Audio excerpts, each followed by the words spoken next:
तो आज से कुछ दिन पहले यानी 24 तारीख को रंगारंग त्यौहार हमारा होली का त्यौहार था। और मैंने और मेरे कुछ दोस्तों ने डिसाइड किया कि इस बार हम होली हमारे कुल्लू के एक गांव गुशाल गांव में मनाएंगे, जहां पर बुंगड़ू महादेव का एक मंदिर है। तो सुबह सुबह 10:30 बजे हम सभी दोस्त अपनी और कुछ उधार की बाइक्स को लेकर रवाना हो गए गुशाला गांव के लिए बुंगड़ू महादेव के साथ होली मनाने। नज़ारे दिखने शुरू ही हुए थे कि पेट्रोल पंप आ गया। हमने वहां पेट्रोल भराया और कुछ ज़रूरी बातें की। काकू, अंदर से। और उसके बाद हम सब आगे के लिए निकल पड़े। अब तो नज़ारे दिखने ही थे, क्योंकि एक खूबसूरत नदी के किनारे ये छोटा सा ढाबा जो मिल गया था, यहाँ रुककर हमने चाय पीने का फैसला किया। इन आंटी जी के हाथ के पराठे सच में लाजवाब थे, लेकिन मैंने खाए ही नहीं क्योंकि जेब में पैसे ही नहीं थे। तो चाय पीने के बाद हम आगे रवाना हो गए। हमें आगे चलकर रास्ते में कुछ पैदल लोग नजर आए जो शायद वहीं जा रहे थे जहां हमें जाना था। ये हमसे कहीं लिफ्ट ना मांग लें, इसलिए हमने जल्दी से गाड़ियों को दौड़ाया और थोड़ा आगे चलने पर हमें पड़ोसी गांव की एक देवी की निशानी गुशाला मेले को जाती हुई दिखी। हमने उन्हें झुककर प्रणाम किया और वहां से आगे निकल गए।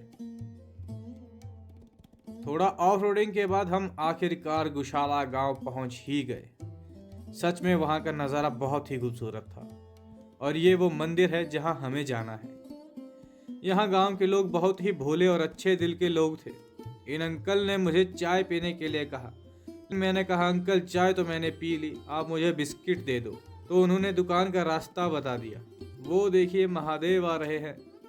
मेले में कुछ छोटी छोटी दुकानें लगी हुई थी और इन जलेबी पकौड़ों को देखकर मुंह में पानी और पेट में आवाज़ें आने लगी। मैंने इन आवाज़ों को इग्नोर करा और मंदिर के बाहर जब मैं पहुंचा तो मैंने देखा कि वहां की स्थानीय महिलाएं अपने सांस्कृतिक वेशभूषा में पूजा की थाली लिए बाहर खड़ी थी। मैंने उनसे पूछा तो उन्होंने बताया कि वो बुंगड़ू महादेव के आने का इंतज़ार कर रही थी ताकि फूलों से उनकी पूजा करके उन्हें धूप पिला सके। धूप पिलाने का मतलब कि वे महादेव के स्वागत करेगी और धूप से महादेव की पूजा करेगी और महादेव झुककर इन्हें आशीर्वाद देंगे। इस समय इस जगह में उतनी भीड़ नहीं थी। थोड़ी ही देर में बुंगड़ू महादेव के ध्वज और कुछ कर्मचारी नजर आए। इसका मतलब था कि महादेव आने वाले हैं।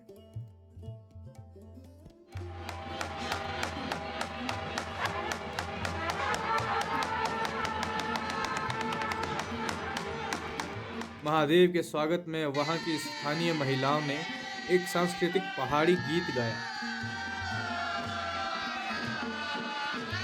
थोड़ी ही देर में करनालों की गूंज और ढोल नगाड़ों की गर्जना के बीच आगमन हुआ हमारे बुंगड़ू महादेव का। उनका ऐसा रूप और प्रतिभा देखकर मैं तो दंग ही रह गया। उनकी उपस्थिति से वातावरण में एक अनोखी ही ऊर्जा महसूस हो रही थी।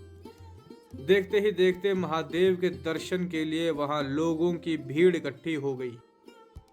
महादेव ने मंदिर के फेरे लेने शुरू किए और मैं वापस से महिलाओं के साथ खड़ा हो गया ताकि महादेव की पूजा देख सकूं। फेरे पूरे होने के बाद कमेटी के कर्मचारियों ने भीड़ को पीछे करा ताकि महिलाएं अपनी पूजा कर सके। सभी महिलाओं ने महादेव की पूजा करी तथा उनका स्वागत किया।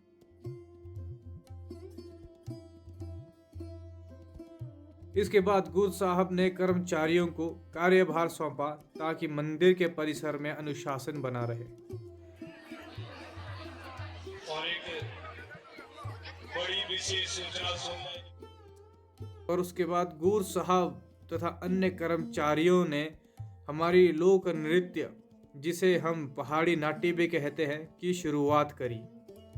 शहनाई की मधुर धुन और ढोल की ताल पे मंत्रमुग्ध स्थानीय लोग और कुछ आए हुए मेहमानों ने भी नाट्य में हिस्सा लिया।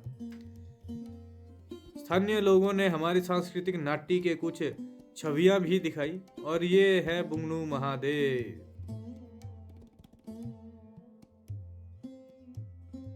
थोड़ी ही देर में पूरा वातावरण हर हर महादेव के नारों से गूंज उठा।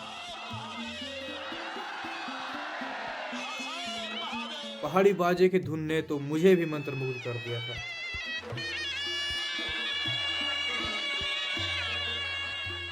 और ये रहे मेरे दोस्त, कुछ भी ना करते हुए बस हाथ ही हिलाते रहे। कुछ ही देर में हमारे विधायक श्री सुरेंद्र शौरी भी नाटी में रंग जमाने के लिए शामिल हो गए। स्थानीय लोगों ने भी मौके का भरपूर आनंद लिया। लोगों की भीड़ में लोकल पहाड़ी गानों को सुनकर और ऐसा लोक नृत्य देखकर मैं तो मानो मंत्रमुग्ध हो गया था। विधायक साहब ने भी अपनी कला दिखाने में कोई कमी नहीं रखी। भक्त और भगवान के बीच ऐसा आध्यात्मिक संबंध देखकर मैं तो धन्य ही हो गया। कुछ ही देर में भक्तों के जोश से प्रभावित महादेव ने भी नाट्य में हिस्सा लिया। उन्हें ऐसे नाचते हुए देख पाना मेरे लिए तो सच में बहुत ही सौभाग्य की बात थी। अब समय था कि महादेव माता पार्वती के साथ होली खेले, तो कर्मचारियों ने भीड़ को संभाला और महादेव चल पड़े माता पार्वती जी के साथ होली खेलने। इस दृश्य को देखने के लिए इतनी भीड़ थी कि कर्मचारियों के लिए संभालना मुश्किल हो रहा था। और जैसे ही माता पार्वती और महादेव ने होली खेलनी शुरू की तो कुछ ऐसा हुआ कि मेरे होश ही उड़ गए।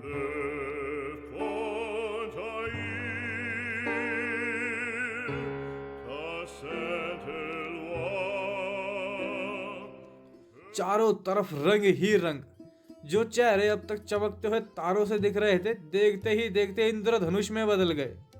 सभी लोग मस्ती में गा रहे थे, हर हर महादेव के नारे लगा रहे थे, एक दूसरे पर रंग उड़ा रहे थे और महादेव भी अपने भक्तों के साथ होली खेलकर बहुत खुश लग रहे थे। ऐसी होली मैंने अपनी लाइफ में कभी नहीं देखी थी। ये नज़ारा देखकर मैं तो जैसे धन्य ही हो गया था। ये मेरी लाइफ का एक बेस्ट एक्सपीरियंस था।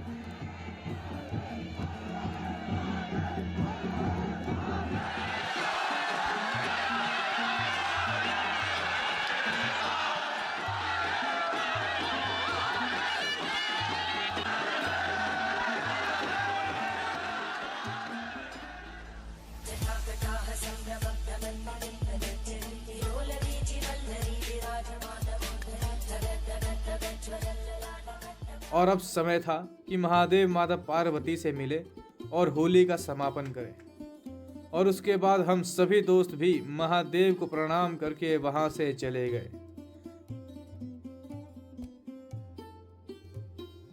रात बहुत हो रही थी तो हमने डिसाइड किया कि आज रात हम बंजार गांव में मेरी मासी के घर में रहेंगे।